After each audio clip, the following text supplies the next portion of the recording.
convidado para tratar de um tema que, na minha opinião, não existe. Eu acho que fake news não existe. Existe esse termo que foi cunhado por volta de 2016 pelo Craig Silverman, que é um jornalista e também um educador americano, mas é um termo que ele não dá conta da ambiguidade e de dizer o que está por trás daquilo que não é informação correta. Eu trouxe uma colinha porque existe uma outra pesquisadora, ela é britânica, o nome dela é Claire Wardle, ela fundou uma ONG que hoje trabalha dentro da Universidade de Harvard e se chama First Draft News. E ela desenvolveu o que ela chama de ecossistema da desinformação. São 7 tipos. O primeiro deles é o que ela chama de falsa conexão. Quando a gente está falando de notícia, a falsa conexão, é quando manchetes, ilustrações ou legendas não confirmam o conteúdo. O que é isso? A gente vê muita pegadinha em sites. Tem, por exemplo, casos de consultorias financeiras que colocam uma fisgadinha, tipo assim, preencha, veja o que, por exemplo, isso eu vi nos Estados Unidos, na web americana, o que o Donald Trump tem de conselhos maravilhosos para você pagar a sua hipoteca, quando ele era candidato. Aí você clica na cara do Trump e aparece um formulário para você preencher o seu cadastro. Isso é uma falsa conexão. Existe também o falso contexto. O que é isso? É quando o conteúdo genuíno é compartilhado com informação falsa. Vou dar um exemplo tupiniquim. Pegaram, ano passado, uma foto do juiz Sérgio Moro se abaixando e disseram que ele estava deprimido porque ele tinha acabado de condenar o ex-presidente Lula. A foto é verídica, ela foi tirada no Congresso Nacional, possivelmente ele se abaixava para procurar uma tomada para o laptop dele. Não importa, sempre que eu conto essa história, alguém ri na plateia. Não importa o que a gente pense do juiz ou do ex-presidente Lula. Juntaram uma foto verdadeira com um contexto falso, e isso é o falso contexto. Manipulação do contexto. Quando a informação ou imagem genuína é manipulada para enganar. A gente pode ter fotos que sejam verdadeiras, ou mesmo vídeos, eu vou dar o exemplo aqui, vocês podem achar isso no YouTube. Tem um chamado deepfake, que é um vídeo que começa com o ex-presidente Obama, com a bandeira, com o terno, com uma voz que parece ser do Obama, xingando o Trump e xingando o secretário de habitação do Trump, que se chama Ben Carson.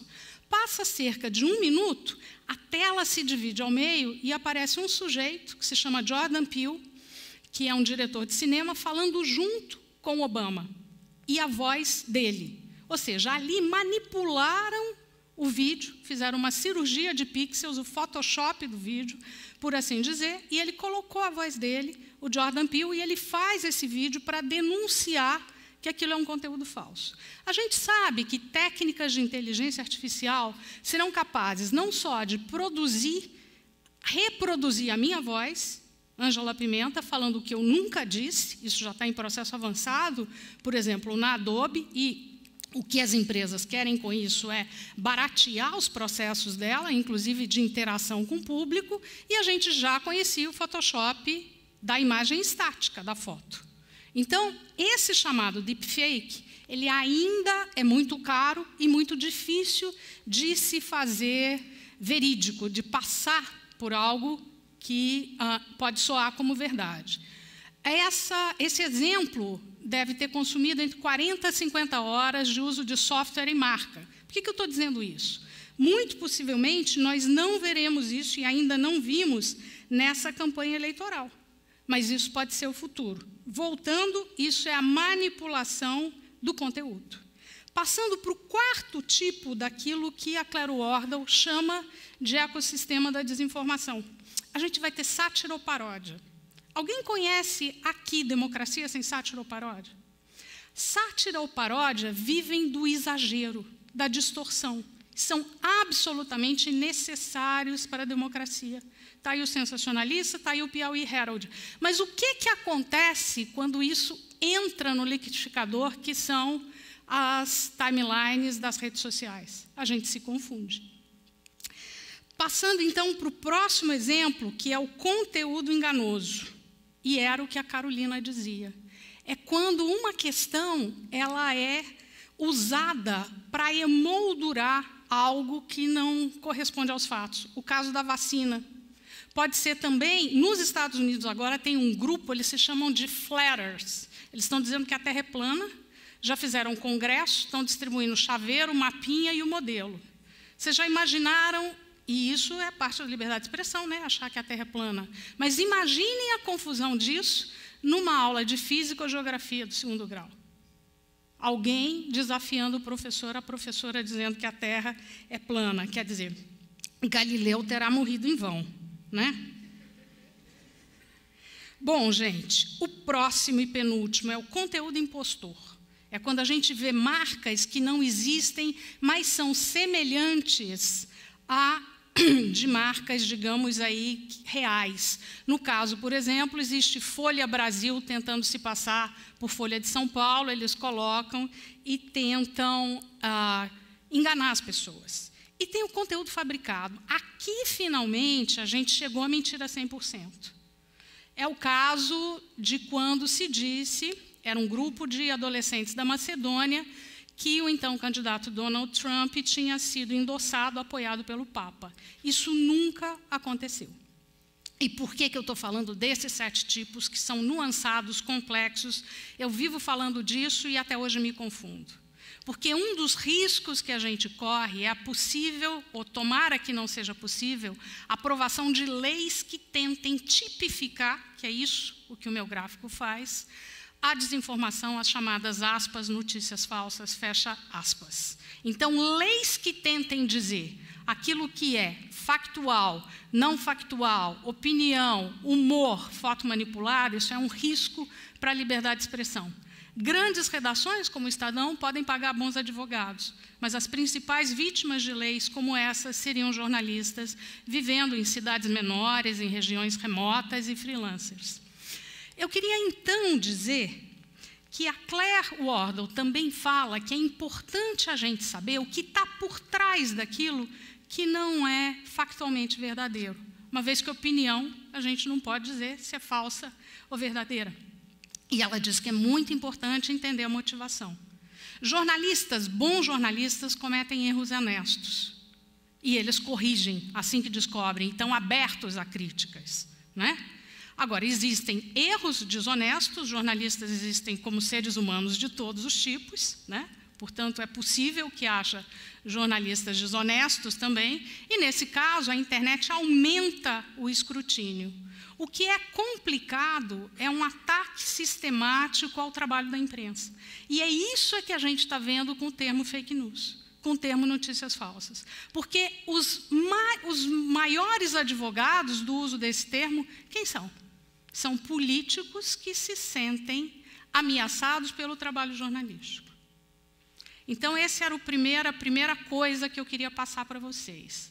A segunda questão é que existe, sim, um fenômeno, um ambiente de descrença ao trabalho jornalístico. E ele tem a ver com a descrença em várias instituições. Instituições como o governo executivo, o Congresso, as corporações, as empresas privadas e até as ONGs.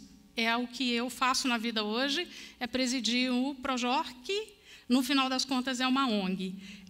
Isso tem sido medido por centros de pesquisas, como o Pew, nos Estados Unidos, por grandes conglomerados de mídia, como o WPP, que é britânico. O Datafolha, de junho, ele traz, dentro do bojo da pesquisa presidencial, ele indica um aumento de 9% de um ano para outro, de junho de 2017 para junho de 2018, naqueles entre os brasileiros que dizem não acreditar, de qualquer forma, no que a imprensa produz. Isso é muito preocupante. Por quê? Não é por uma questão corporativa, não. Nós, jornalistas, erramos sim, mas o jornalismo ele tem uma peculiaridade que o faz umbilicalmente ligado à democracia. E o que é isso? É a produção de fatos e ideias. Tem um livro que foi escrito recentemente por um economista, ele se chama Jay Hamilton, que se chama Os Detetives da Democracia, seriam os jornalistas, ele é da Universidade de Stanford. E, a uma certa altura, ele vai dizer que a dificuldade de se financiar o jornalismo hoje é que o jornalismo produz bens que são públicos. Que bens são esses? Fatos e ideias. E por que eles são públicos? Por duas razões. A primeira delas é que, diferente, se a gente for... Uma notícia é muito mais do que um produto, mas ela tem uma dimensão de produto também. E, se eu como um sanduíche, eu comi aquele sanduíche pelo qual eu paguei ou não. E ninguém mais vai consumir aquele sanduíche. Com a notícia, com fatos e ideias, não. É da natureza deles se espalharem.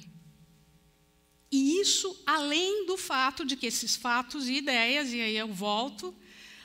por exemplo, em pensadores como a Hannah Arendt, que dizem eles são necessários para a integridade do espaço público. E queria finalizar, gente, dizendo o seguinte: esse tema de desinformação não vai nos deixar, assim como o aquecimento global não vai nos deixar. É um dos temas definidores do nosso tempo.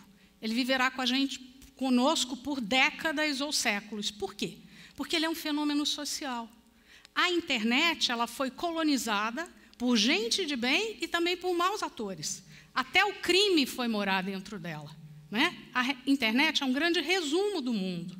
Está lá, desde o tráfico de órgãos da pedofilia, as obras de Shakespeare, a possível cura do câncer. Mas existem formas democráticas de se enfrentar a desinformação. E eu queria falar de 3. A primeira delas é checagem e verificação.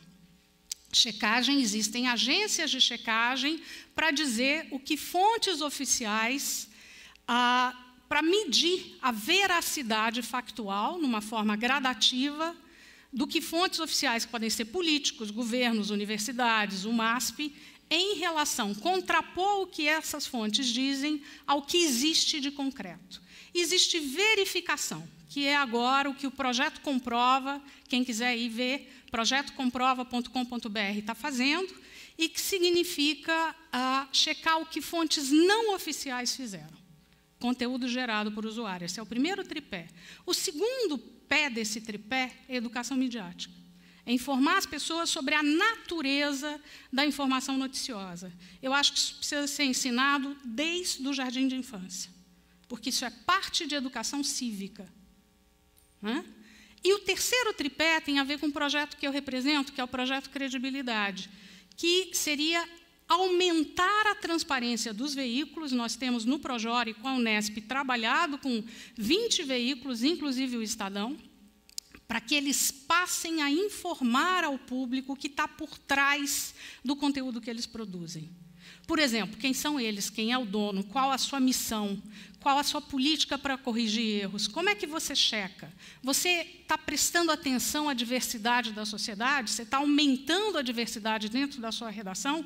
Você está ouvindo mais fontes? Você está dando valor para localidades, inclusive remotas? A gente sabe que São Paulo, por exemplo, tem, dentro da cidade de São Paulo, vastidões territoriais que não são cobertas. Uma outra coisa, como é que você cita fontes externas? Né? Como é que é a sua correção? E como é que você trabalha para conversar e ouvir ativamente vocês, aquilo que no passado se chamava de público. A gente, no projeto Credibilidade, a gente compara essa ficha que vai aparecer depois na timeline com os dados nutricionais da notícia. E é um trabalho longo, é um trabalho que está começando agora.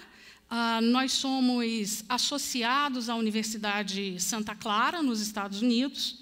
A nossa hierarquia, digamos, a nossa chefe é uma jornalista chamada Célia Lama, e o nosso projeto no Brasil ele é financiado pelo Google e Facebook, mas que não tem, digamos, participação na execução do projeto. Era isso, gente. Muito obrigada.